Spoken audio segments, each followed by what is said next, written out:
Good morning, everyone. It's Cindy. Welcome back to Studioloo. We are back today with Wander with Beatrix Potter. Today we're going to go through, at minimum, Mrs. Tiggywinkle. So she is this lovable hedgehog character. So cute. I love hedgehogs. I used to have a hedgehog when I was a kid, and his name was Henry, and he was really, really cute. He was litter trained. He was the sweetest little thing. And yeah, I really like hedgehogs. I think that they're interesting little animals. I don't recommend having them as a pet just because I feel like they belong in the woods of, freedom and stuff. So that being said, a little girl called Lucy visits Peter Rabbit's world in the tale of Mrs. Tiggywinkle. Lucy is searching for her lost handkerchiefs and comes across a mysterious little door in the hillside. It opens into a kitchen with a flagstone floor, wooden beams, and furniture. Just like any other Lake District kitchen, but in miniature. It belongs to Mrs. Tiggywinkle, who does the washing for all the other animals.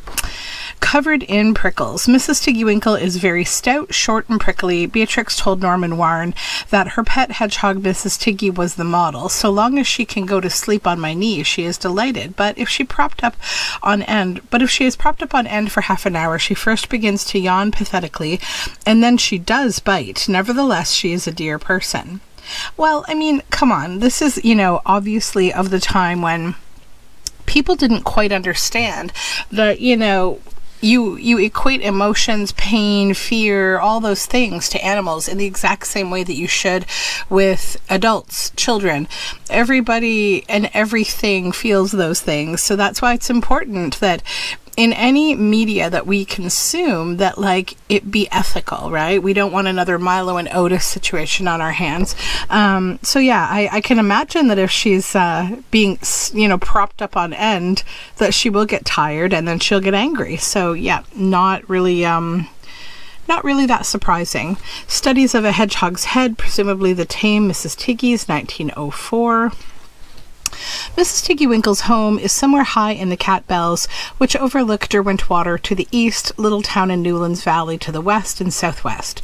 Lucy takes a winding path from the valley up the hillside. Beatrix often brought her paint box and camera up there, and now hill walkers from around the world make the same trek. And, I don't necessarily fault Beatrix Potter for this because, I seriously believe that with most things, especially these days where, as a society, we're a little bit more concerned with social justice and with ethics and morality. Some people like to refer to that as quote unquote wokeness, which is a term that I just think means ethical behavior that's gotten very politicized. It's literally if we know better, do better, right? Whose quote is that? I forget. But yeah, it's just a thing that I think when you grow up being told your whole life or seeing things normalized your whole life, that, someone kicks a dog or whatever, and that becomes normalized, that can really just become sort of something you don't even think about as causing pain or anguish, right? So I get it, but I also feel like you have to say something about it. It's not okay. So this is the view from Cat Bells down to the Newlands Valley. So how beautiful. In the Derwentwater sketchbook of 1903, Beatrix painted Lucy's path up from Newlands Valley at Cat Bells. That one belongs to old Mrs. Rabbit, and it did so smell of onions. So she's the launderer of the animal's clothing. How adorable as a concept. Benjamin Bunny's jacket, Flopsy Bunny's cape, Lucy's hanky, Peter Rabbit's jacket, Cock Robin's waistcoat, Mrs. Tiggywinkle's cap. So cute. Before I go on, it fascinates me because there actually were lots of women who were employed as community launderers. I think one of the funniest examples of this that's maybe a little more down Cindy's weird trail of interests is I'm a huge fan of John Waters. I believe he, although a shocking, content, whatever, he is a true trailblazer of film, right? He did things no one else would do. He just really did a lot of things that I think paved the way for so much else. But also he's a lovely person And, you know, I think sometimes people think something about someone they see in the media, but like, he's honestly such a gem. I've been lucky enough to meet him. He's actually sort of roundabout part of how I met my husband, and my husband worked in film. He's from Baltimore, and like the whole, you know, thing we all kind of collided through that, one of those connections. So it's really quite interesting. But why am I talking about him? Because it's not Crybaby, it's what one got very popular. Oh, why is my brain catching a blank? It's the 50s dance kind of oh my goodness. One minute. I gotta take a pause.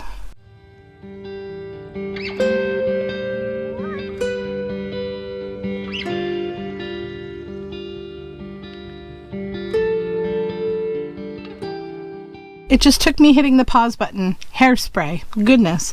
So, you know, in Hairspray, the original Hairspray, we have Divine playing the mother to Tracy Turnblad, played by Ricky Lake. So Divine is, you know, she's home all day and she's doing people's laundry. And there's this one point where Tracy Turnblad, her daughter, wants to go out or something, go dancing or something, or she wants to hang out with her love interest. And her mother's saying no. And Divine says in this one iconic line, like, girl, you know, she's like, I've got plenty of ironing to do and my diet pill's wearing off. And I still like hear that in my head and laugh whenever I feel impatient. Like sometimes I'll even say to my husband after we've had a kind of harrowing day with the kids, I'll just look at him and say, I've got a pile of ironing to do and my diet pill's wearing off. And so it's just a thing that we laugh about. But yeah, there were truly launderers, you know, and probably there still are. It wouldn't surprise me. It's honest work, right? So the real little Lucy. Lucy was the daughter of the Vicar of Newlands. Beatrix knew the family well and dedicated the book to the real little Lucy of Newlands. Lucy finds her hankies and her pinafore and goes back down the path with Mrs. Tiggywinkle to deliver the rest of the laundry to the animals. They are so cute. So, sketch of the Lake District kitchen with laundry from 1905.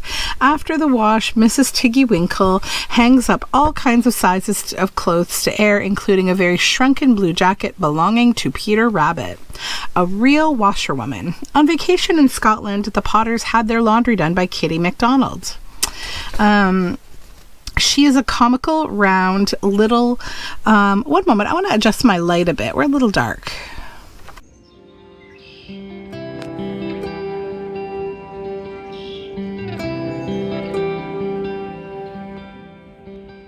There we are.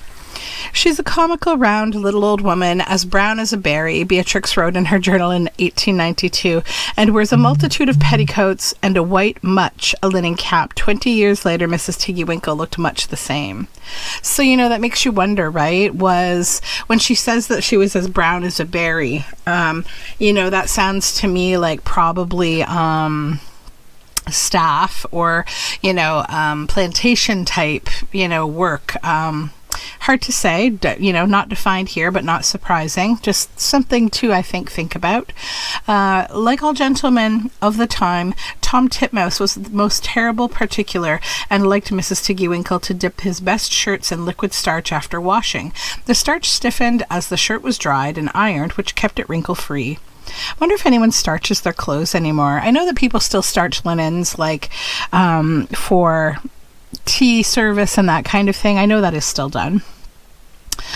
Mr. Jeremy Fisher writes to Mrs. Tiggywinkle. Mrs. Tiggywinkle, cat bells. Mr. J. Fisher regrets to have to complain again about the washing. Mrs. Tiggywinkle has sent home an enormous handkerchief marked D. Fail instead of the tablecloth marked J.F. If this continues every week, Mr. J. Fisher will have to get married so as to have the washing done at home. Ha! We're doing him darn self, Mr. Jeremy Fisher. The patriarchy of the time, right? Well, not that that's over, but you know, it's funny how you know, getting into any kind of historical literature, even something as wholesome as Beatrix Potter, you know, we have to also think about the truths and also like relate it to the times then and the times now. I think that's how you sort of talk about these things in a way that is acceptable. I would hate to just get on here and acceptably talk about things like slavery and misogyny and all those things and like not even say anything about it. Like I think a lot of people would feel quite uncomfortable in their seat. So yeah, I have to say these things. Okay, a little bit of coffee and the pie in the patty pan. Not a story that I'm super familiar with, but this just looks like a lovely bit of stuff to learn about here. So let's learn together. In the village of Sorry, an invitation is an event. The tale of the pie in the patty pan is set there and tells what happens when Ribby the cat invites the little dog Duchess to an elegant tea party. But even when they wish to have the utmost politeness, dogs and cats don't always share the same tastes. This leads to unexpected trouble. Oh, that's so cute. I haven't read this one, so this is new to me. Here's a ceramic figure of Ribby. Tea time treats. In Beatrix Potter's day, afternoon tea with friends was a part of every lady's social calendar. Beatrix and her mother continually issued and received invitations to tea. It was a formal meal. Young and old were stylishly dressed and on their best behavior. Fine china, silver, and linen were used, and pets did tricks for tidbits from the table. Ribby's invitation promises something so very nice in a pie dish with a pink rim. The more Duchess reads the letter, the more she fears it will be mouse pie. Duchess's front garden still blooms today at Buckleyeat in Sorry Village. The twin gateposts are carved from local stone. Beatrix Potter's Edward VII coronation teapot, 1901. So cute, these illustrations. Sorry settings.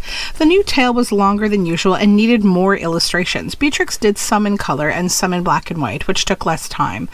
Duchess and Ribby's homes were inspired by the cottages and gardens she knew from vacations in Sorry. She sketched Duchess's front garden at Buckleyeat and her front door at the post office. Richie's front porch and parlor were at Lakefield Cottage. Ribby's oven.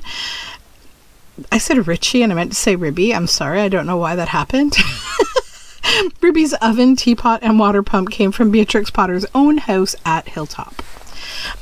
So then we have the other half of that, and it continues into tea discussion, polite conversation. When Beatrix sent Norman Warren her new story in early in 1905, she added, "There's one thing in its favor. Children like conversations." Duchess and Ribby exchanged the pleasantries Beatrix had heard. Oops, that's my alarm. Over countless tea tables. Snobby Tabitha Twitchett is less polite when she hears her cousin Ribby has invited a dog to tea instead of her. The very idea.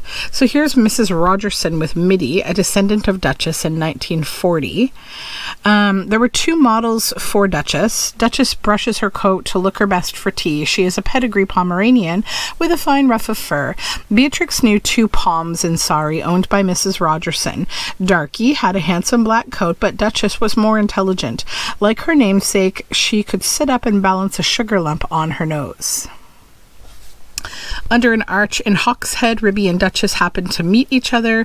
Ribby with her shopping basket, Duchess with her pie. This is before the tea party. Duchess cannot offend Ribby by refusing mouse pie, so she bakes a veal and ham pie in an identical dish with a patty pan inside. She puts her pie in Ribby's bottom oven while Ribby is out shopping. When the two friends sit down for tea, the pie proves extremely toothsome. But where is the patty pan? Has Duchess swallowed it? This is Tabitha Twitchett's shop in Hawkshead, the market town near Sorry. Tabitha stocks tea, marmalade, and sugar. Ribby leaving Tabitha Twitchett's shop. And there's a patty pan. That's what holds the pastry crust on top. Stops the pastry from sinking when the pie is taken out of the oven and begins to cool. I didn't know what those were when I first had one. I didn't use them properly. They go like on the top of the crust, and I always use them as like a muffin tin, sort of like a tart tin. They make really cute butter tarts, little ripply butter tarts. Mrs. Duchess Bell Green. This is Ribby sending Duchess another invitation. My dear Duchess, if you are not engaged, will you come to tea tomorrow? But if you are away, I shall put this in the post and invite Cousin Tabitha Twitchett. There will be a red herring and muffins and crumpets. The patty pans are all locked up. Do come. Your affectionate friend, Ribby. And then, so then there's more about, like, coming to tea. Yeah, we'll go through this one too, and then we'll work on something here. We'll make some pages. Peter Rabbit's friends like nothing better than a party. Most traditional country fare is served, though the ingredients are adapted to suit each animal's tastes. Some hosts are not to be trusted. Jemima Puddle Duck's foxy gentleman is planning to eat her, but mostly the tales reflect the menus and manners of a genteel world Beatrix Potter knew well. Roasted grasshopper, which frogs consider a beautiful treat. One of the Tailor of Gloucester's pretty china teacups. A Peter Rabbit cookie tin. Good little bunnies have bread and milk and blackberries for supper.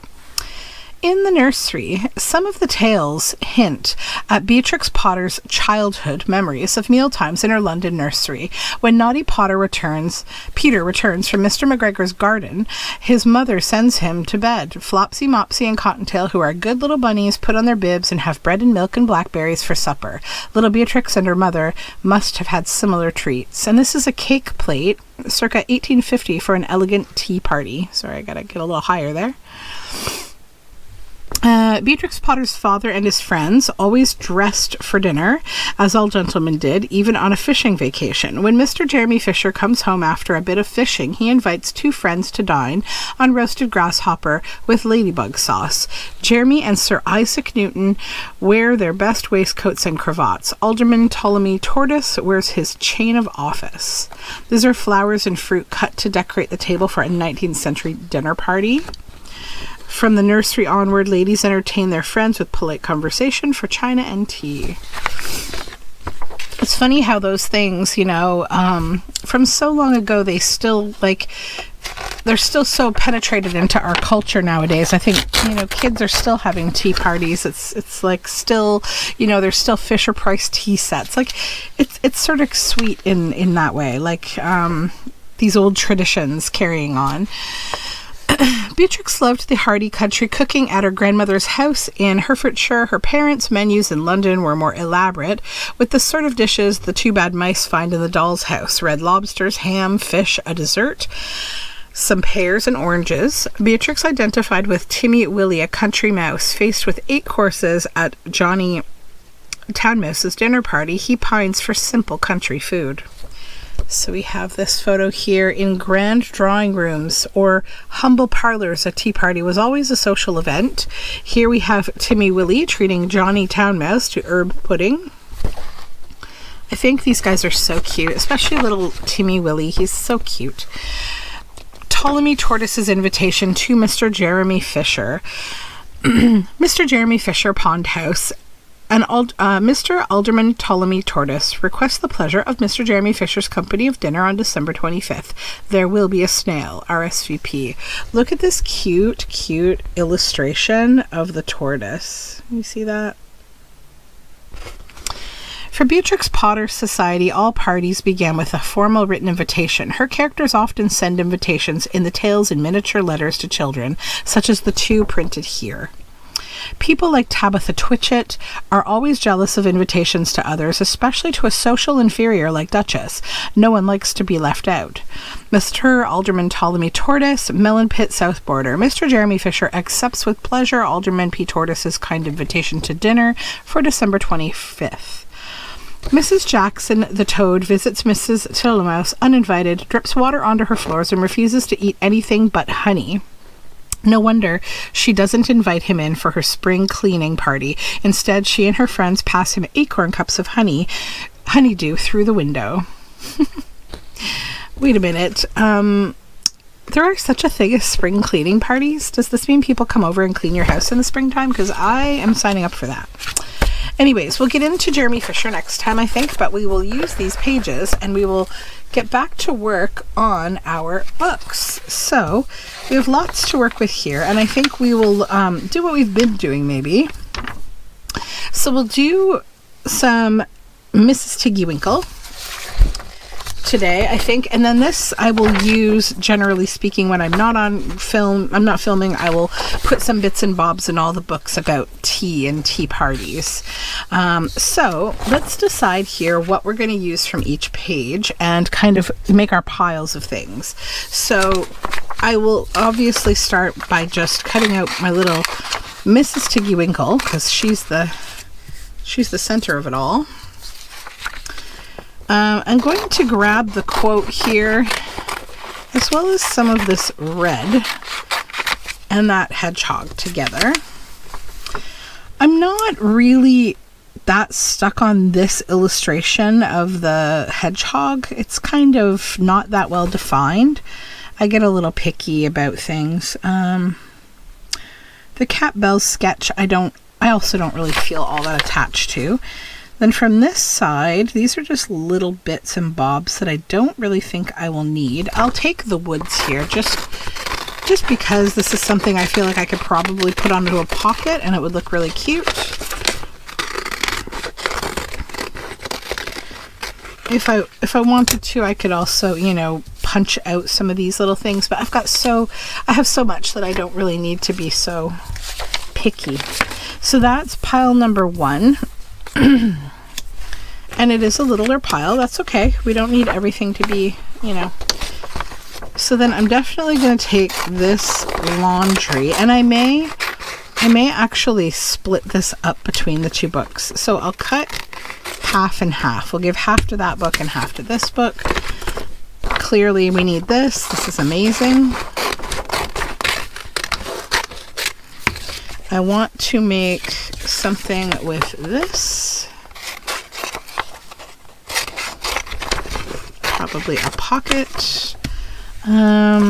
This little Mrs. Tiggywinkle letter. And I think I'll take this whole thing. I might make something with that too.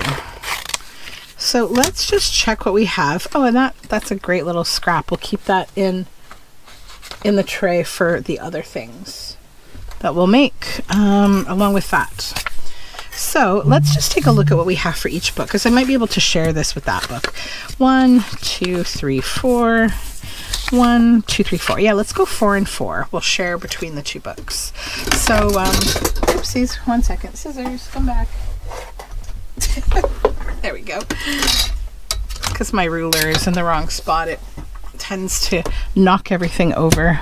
My desk is a bit of a calamity right now because I've got so many projects on the go, and honestly this Beatrix Potter project or projects is like, it's so big and it's everything, it's everywhere, right? So before we move on and begin our work, I thought I would share another of the little stories of art and letters by other artists about Beatrix Potter's influence.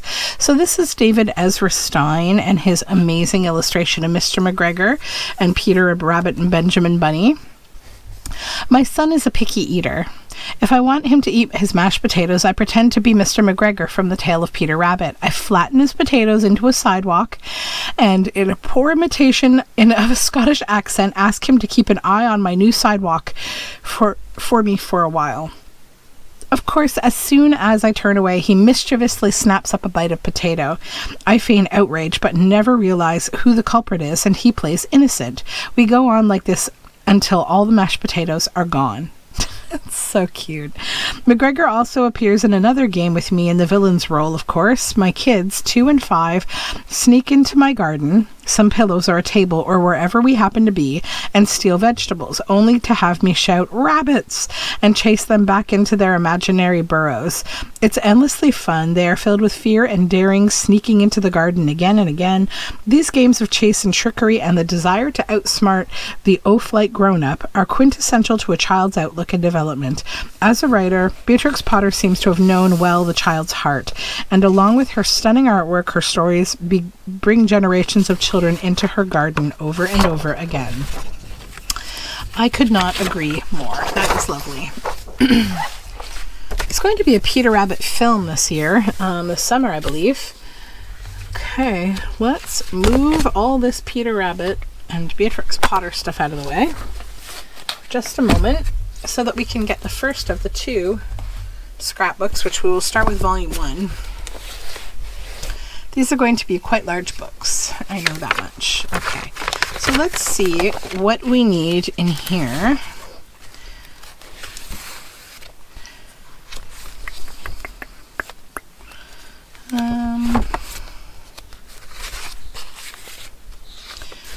Yeah, I think we can definitely do something here. Let's do that. So let's put the rest of this over here.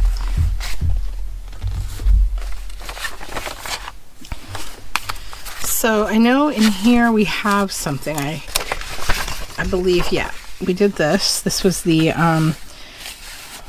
mice. 2 bad mice. So I think I'll do something on this page. I won't do another very complex page next to the other one. So now we just need to decide how we want to do this, what we want to do. And I'm thinking perhaps a bottom pocket. So I'll need to line that. And then I also want to do, I'm going to cut this out and have it glued down up here, but I'm also going to do my own little laundry line for both of these pages. And I'll show you how we're going to do that. So we'll just fussy cut out our little Mrs. Tiggywinkle here, because she's the star of this.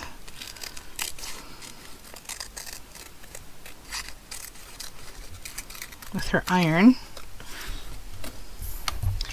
And then this, I want to just trim it because I'm going to create like a journal card with it.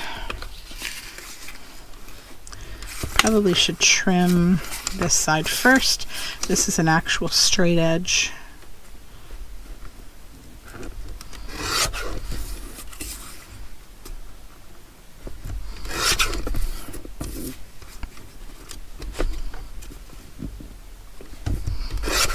Okay. Get these scraps out of here, and then I don't think I want that bit of border there.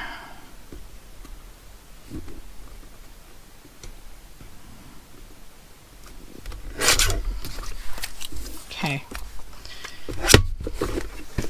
So we need to back things and trim them out. We'll do that first.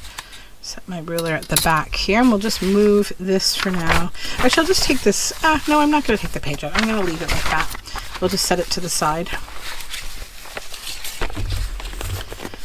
Okay, I need a folder. And I'm going to use this blue folder because I'm trying to use these up. And you will not see this folder. Okay. So we'll begin with gluing down this one.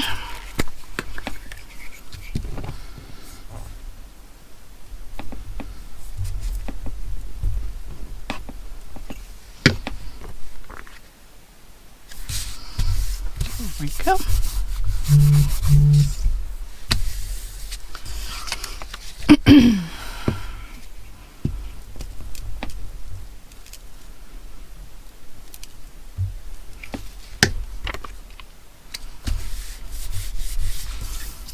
Probably also fit this one on here. Yeah, right there.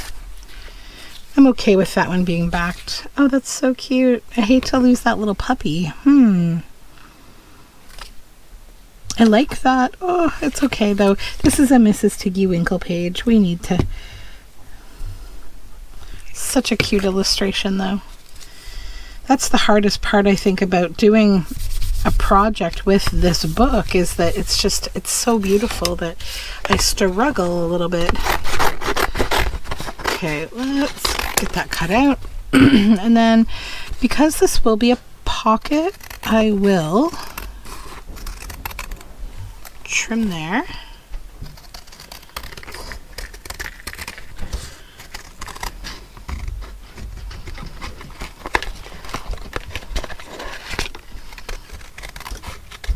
Okay,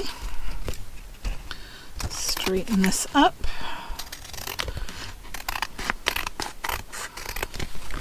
That. And then with this, I backed it because I figured it could also be like a tuck spot if we want. but I am going to clip around it with the little labels, and I'm just going to kind of cut around them and then come back up to here and just kind of give it a nice little shape. It feels almost like you know, almost like a museum label or something. Cutting around it carefully.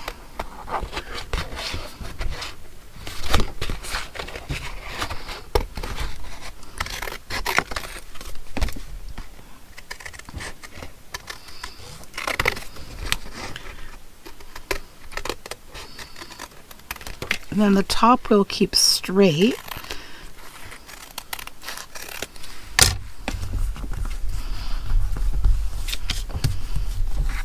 Okay. We'll cut out this little image.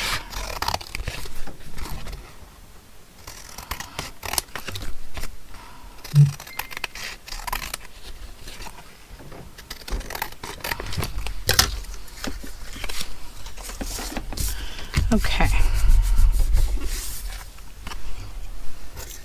And then I'm going to go ahead and round the corners with my 1/4 inch punch here.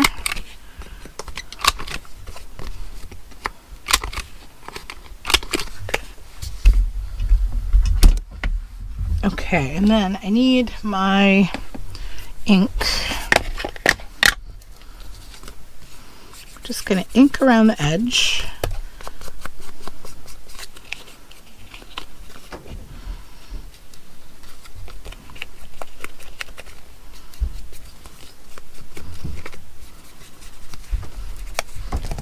Also on this one.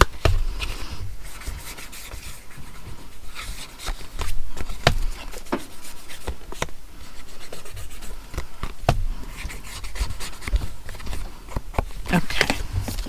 And then this one.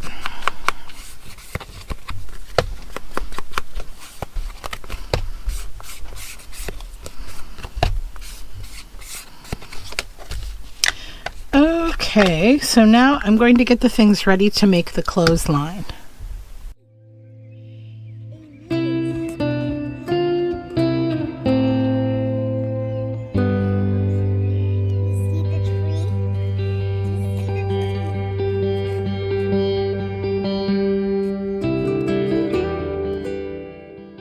Okay, so I've got some materials here that we're going to use on this page, but first I think we'll glue down the things that need to get glued. Starting with this little pocket down here. I want that to go just like that. That'll be very cute.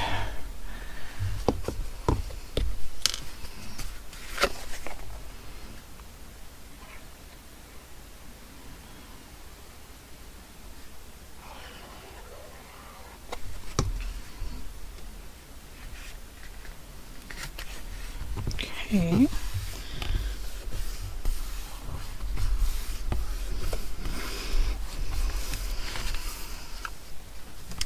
Then this I want to be like a little tuck spot, I think, here. But I need to think about this. I may actually spread this on to 2 pages. Yeah, I'm going to do that. And I'll show you why. Because of our other project here.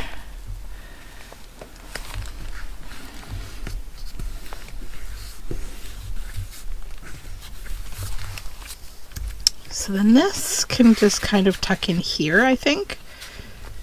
And then we'll glue down this little Mrs. Tiggywinkle right here. In this lower bottom corner.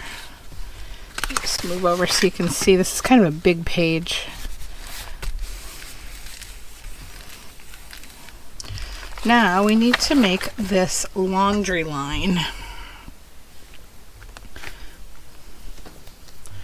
Just using this kind of, it's like a maroon brown color embroidery floss.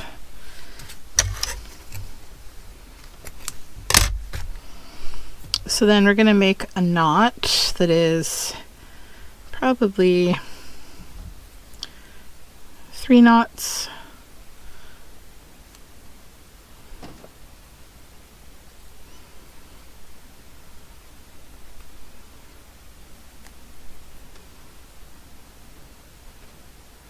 Okay, there we go.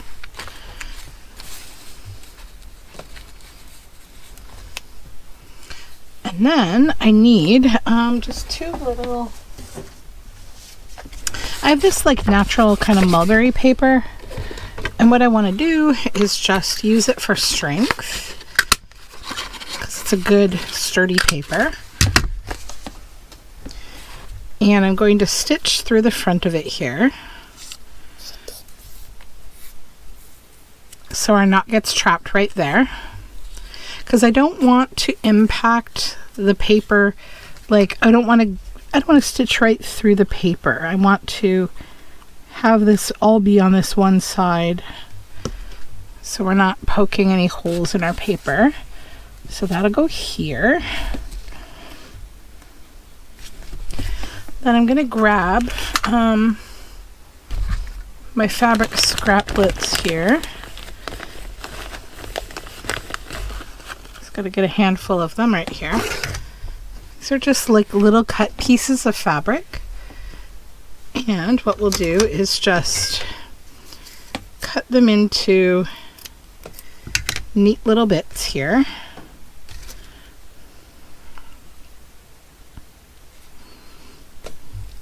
Stab that through, and then we'll tie a knot to keep it in place.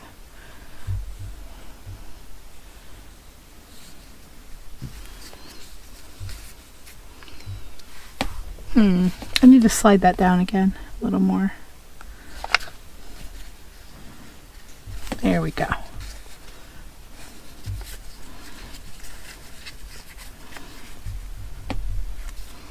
Then I'll tie a double knot to like literally secure it in place.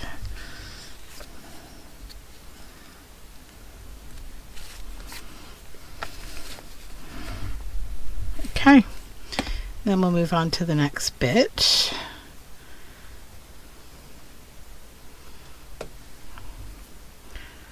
Just these cute little scraps.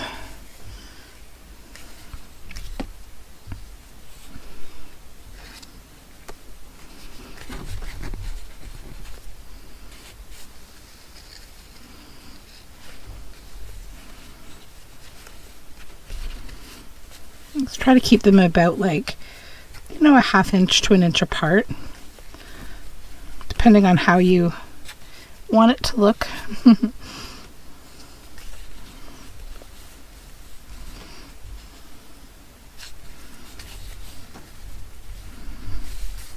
There's 2. This cute little plaid.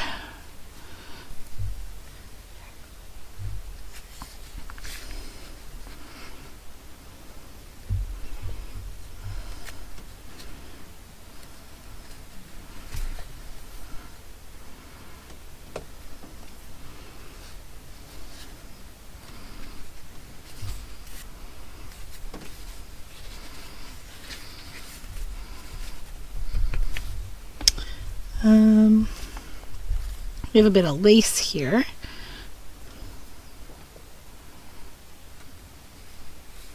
Just gonna stitch through its middle because it's doubled over.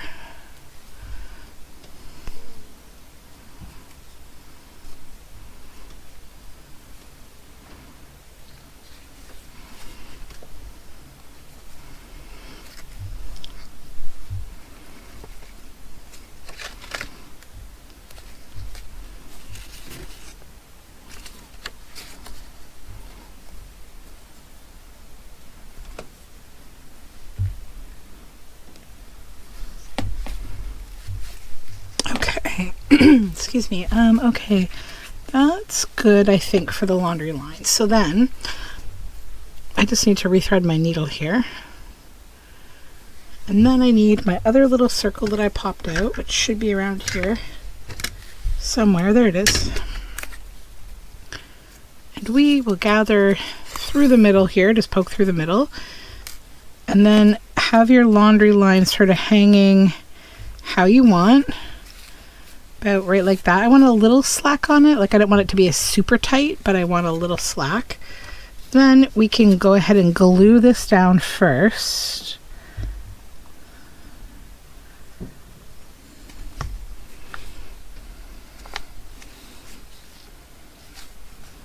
Right there. Last chance to give this a little tug. Okay. Then you're just going to tie another set of knots. Just bring them in nice and close to the circle here.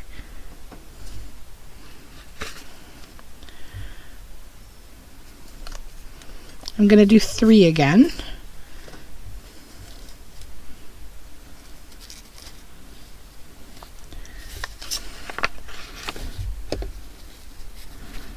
This is maybe the trickier of the knots to tie, but all in all it doesn't actually matter because this is glued down, so it's not going to unravel anyhow because it can't escape the confines of that paper.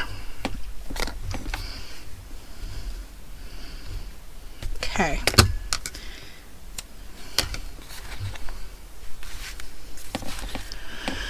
So there is our little laundry line. Miss Tiggywinkle's laundry line. Alright, so I think that finishes this little spread. I think it's super cute. So we will close that back up. And we now need the signature from the other book. So we'll put this back into volume 1.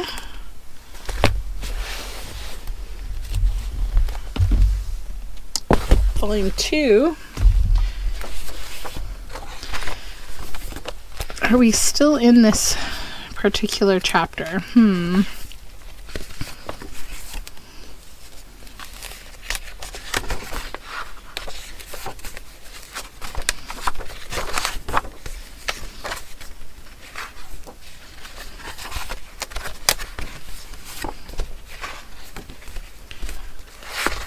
I think we're going to move to the next one.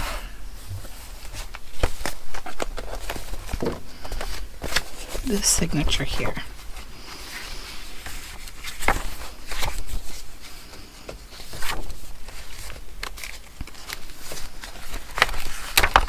And perhaps we were already in the signature and I just backtracked somehow.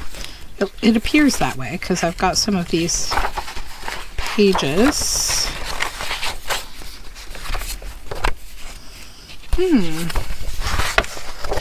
I guess the question is, can I keep this confined on one page? What are we going to have here? So I want a pocket from her.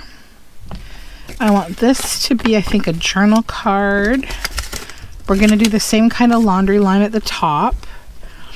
And this is going to be a pocket, like an upper tuck spot. Yeah, I think we can keep it confined maybe to one page, but let's just see if there's already enough in here. So we've got ephemera here. That's good. That's a nice plain page. I want to have a few just plain pages. That's a complicated page.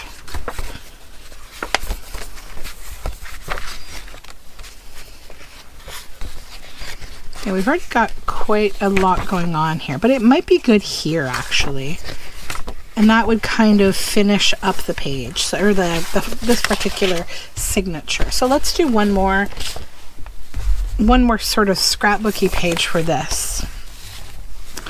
So we'll start with working on these.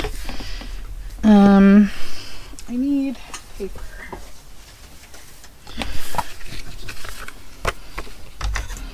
So this, I want to just trim around.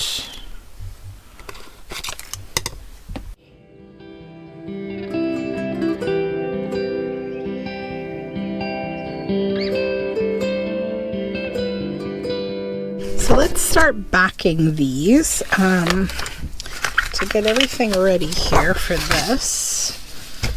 Get our little bits and bobs out of the way. Okay. had to take a little break there. So it's a little bit later in the day.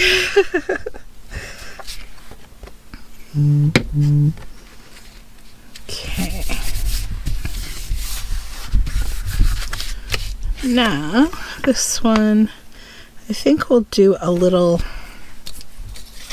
tuck spot with this, maybe in pocket with that, or tuck spot with this. And maybe with that, sketch of a Lake District kitchen. That's really cute. I'm wondering if maybe what I'll do is I'll just sort of fussy cut around this first. And then when I glue it down, I want to keep a little bit of this green color in the background, just because it's quite cute. As a potential like little, you know, cabinet card style feeling thing. It'd be nice to have the background there. Okay. Oops.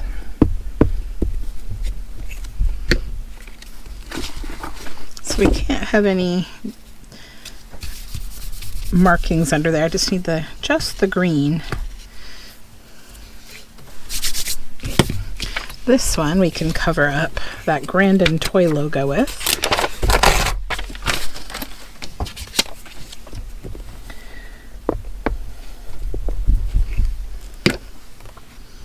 It's a really beautiful day outside today.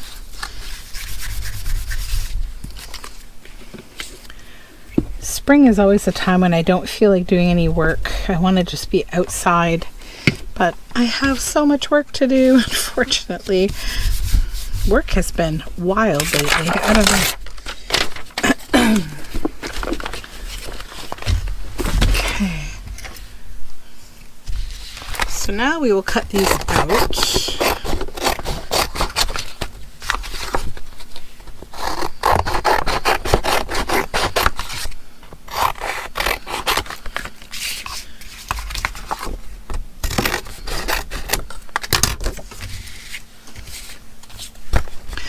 With this one, I want to just make a cute little bottom tuck spot with it.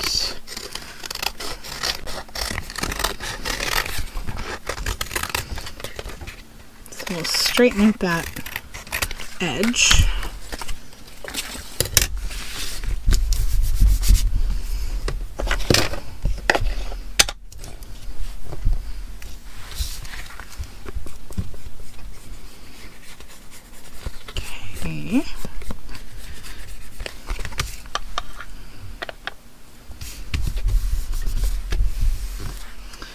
Alright, let's move these out of the way for a sec so we can glue that down and sort of plan our page a bit.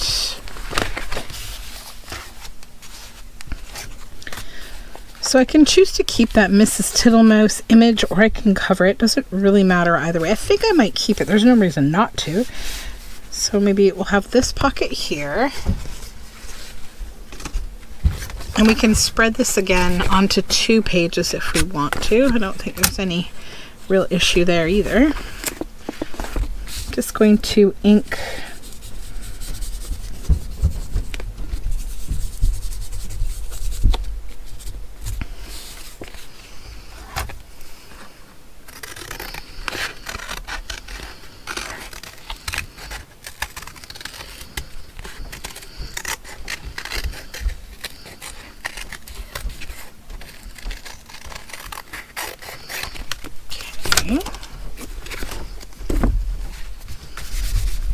Then this could either go here, maybe over here would be cuter. Kind of like the idea of spreading these things out into like a double spread, especially with the little clothesline. So I'm going to do the same thing with this clothesline here.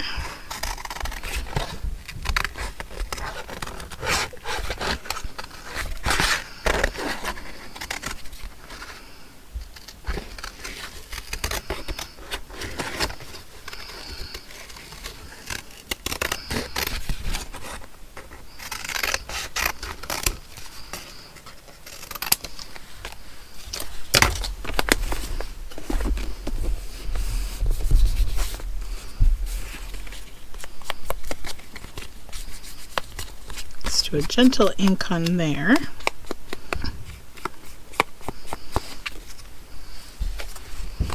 And that could be a little tuck spot up here.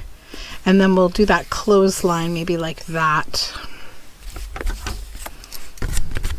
And we'll just cut this little letter out here. I really love these little letters. They're so sweet.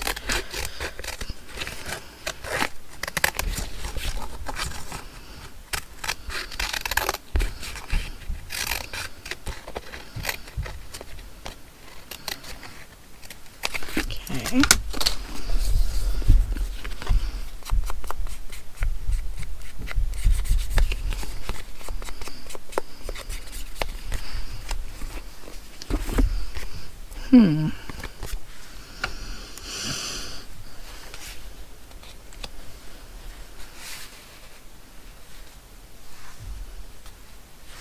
I might make all of these tuck spots. I don't know. I mean, I guess I could do a journal card with that.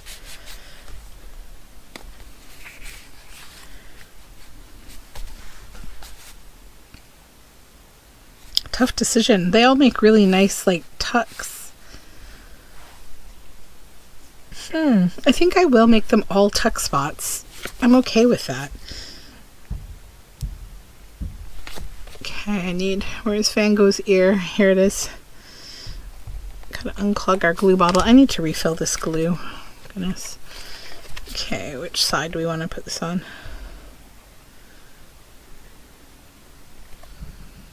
Oops. No, wrong.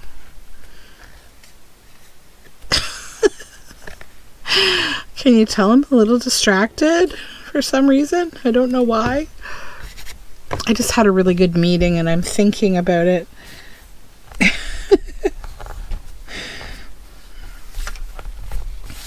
All right.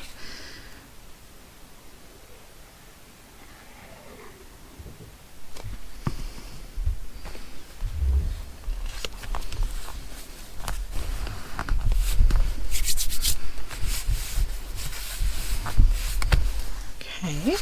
And then the big pocket.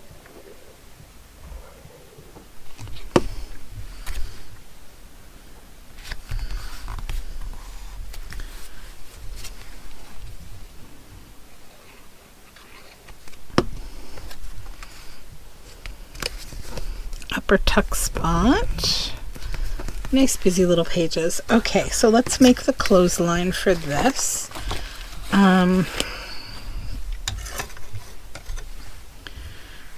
So we'll start with our punched holes.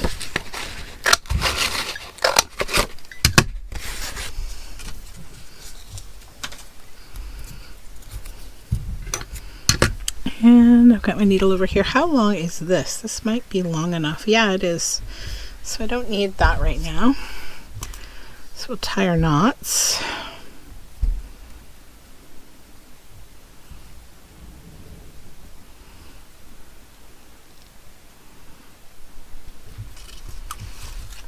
Okay.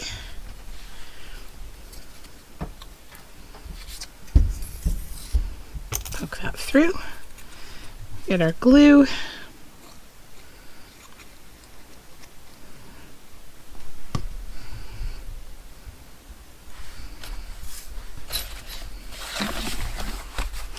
think I'll start right up here. And this clothesline, I think I'm going to have it just sort of maybe hang like this. I think that'll be cute. And it won't impact anything, really be fine.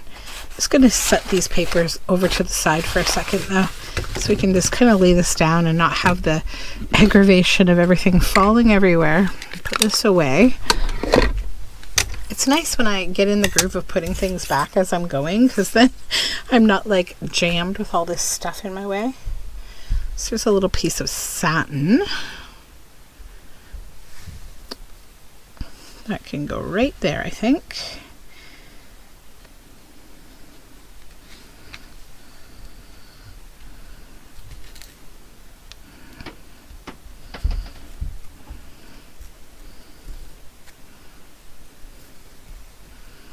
Okay.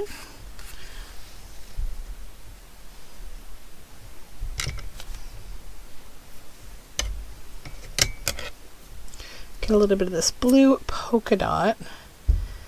This ruffle attached is kind of cute.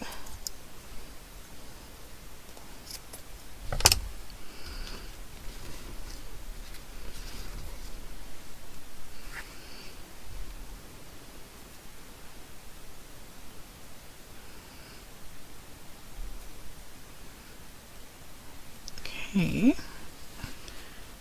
Put it there.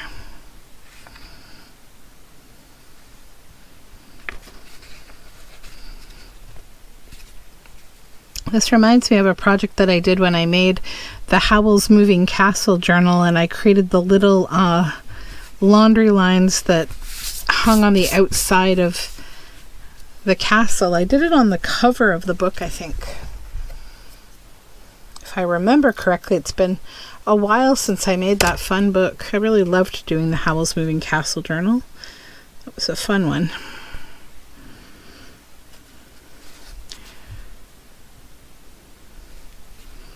This is why I have a list of 8 million journals I want to make, because there's just so much fun stuff to like play with out there. Okay, maybe that might be good actually. Just three little bits of laundry there. We'll give Mrs. Tiggywinkle a break from all her laundering. Okay, let's collect all the scraps here and get my circle out of the way.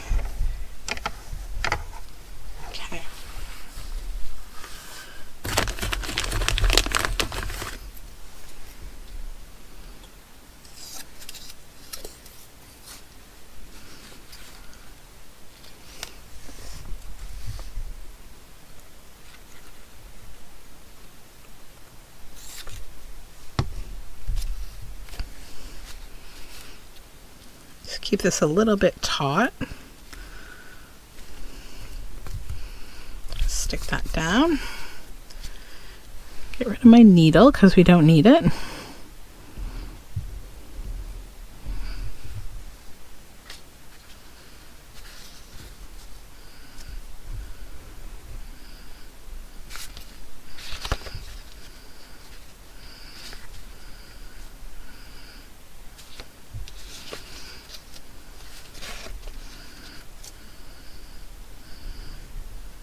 Okay.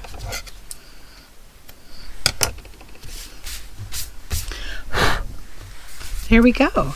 So that is our little Mrs. Tiggywinkle pages. And that is a lot of fun, I think. That is the second spread. So I think this is probably good for a video. I am really happy with how this page turned out, and I hope you liked it.